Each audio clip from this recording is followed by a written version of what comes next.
ایک چھوٹا سا قصبہ تھا جہاں زندگی بہت سادہ مگر خوبصورت تھی۔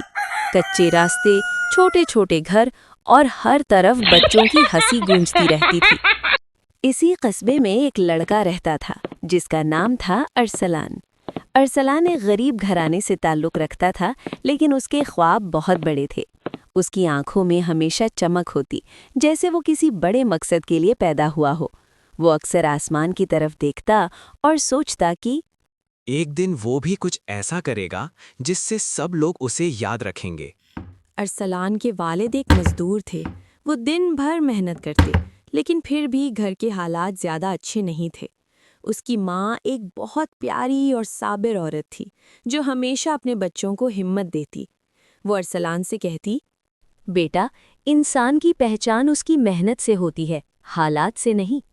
یہ بات ارسلان کے دل میں بس گئی تھی۔ ارسلان روزانہ سرکاری اسکول جاتا تھا۔ اس کے پاس نہ اچھے کپڑے تھے نہ مہنگی کتابیں، لیکن اس کے اندر سیکھنے کا شوق بہت زیادہ تھا۔ وہ ہمیشہ کلاس میں آگے بیٹھتا اور ہر سوال کا جواب دینے کی کوشش کرتا۔ کلاس میں ایک اور لڑکا تھا جس کا نام تھا سمی۔ وہ امیر گھر سے تھا اور اکثر ارسلان کا مذاق اڑاتا تھا۔ دیکھو اس کی جوتے جیسے پرانے زمانے کے ہو۔ باقی بچے بھی ارسلان کا مذاق اڑاتے اور ہنسنے لگتے، لیکن ارسلان خاموش رہتا۔ وہ جانتا تھا کہ اس کا اصل جواب اس کی محنت ہوگی، نہ کہ الفاظ۔ ایک دن استاد نے ایک اعلان کیا، بچوں، اگلے مہینے سائنس کا مقابلہ ہوگا۔ جو جیتے گا اسے شہر کے بڑے اسکول میں داخلہ ملے گا۔ یہ سن کر ارسلان کے دل میں امید کی ایک نئی روشنی جگمگا اٹھی۔ اس نے سوچا، یہی موقع ہے، مجھے یہ مقابلہ جیتنا ہے۔ ارسلان نے فیصلہ کیا کہ وہ ایک ایسا سادہ سا سائنس پروجیکٹ بنائے گا جو سب کو حیران کر دے۔ لیکن مسئلہ یہ تھا کہ اس کے پاس نہ پیسے تھے اور نہ ہی جدید سامان۔ اس نے ہار نہیں مانی۔ وہ کچرے کے ڈھیر سے چیزیں جمع کرنے لگا، پرانے تار، ٹوٹے ہوئے کھلونے اور خالی ڈبے۔ اس کی ماں نے پوچھا، بیٹا، یہ سب کیا کر رہے ہو؟ ارسلان نے مسکرا کر کہا، امی، میں اپنا خواب بنا رہا ہوں۔ ماں نے اس کے سر پر ہاتھ رکھا اور کہا، اللہ تمہیں کامیاب کرے۔ ارسلان رات دیر تک جاگتا اور اپنے پروجیکٹ پر کام کرتا۔ کبھی کوئی چیز ٹھیک نہ بنتی تو وہ پریشان ہو جاتا، لیکن پھر خود کو سنبھال کر دوبارہ کوشش کرتا۔ ایک رات وہ بہت تھک گیا اور اس کی آنکھوں میں آنسو آ گئے۔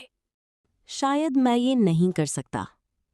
تب اس کی ماں اس کے پاس آئی اور کہا، بیٹا، ہار ماننا آسان ہے، لیکن کامیاب وہی ہوتا ہے جو آخری وقت تک کوشش کرتا ہے۔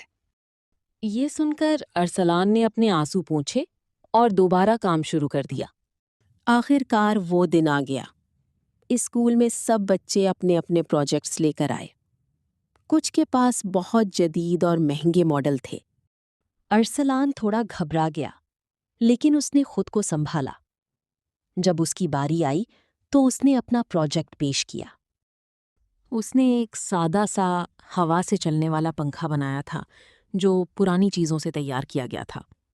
ججز حیران رہ گئے۔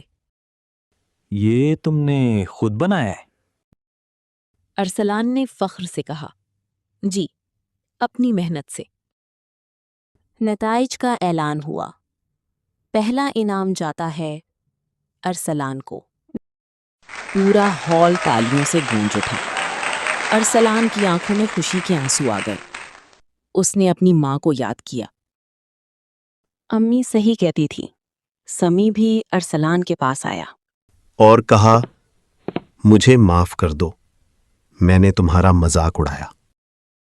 ارسلان نے مسکرا کر کہا، کوئی بات نہیں، اب ہم دوست ہیں۔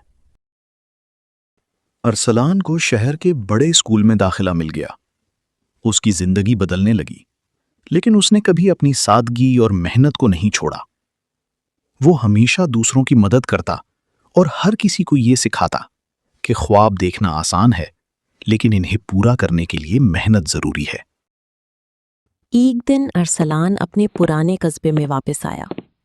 وہی راستے، وہی لوگ، لیکن اب سب اس پر فخر کر رہے تھے۔ اس کی ماں نے اسے گلے لگا کر کہا، تم نے میرا سر فخر سے بلند کر دیا۔ اگر نیت سچی ہو اور محنت پوری تو چھوٹا خواب بھی ایک دن بڑے آسمان کو چھو لیتا ہے۔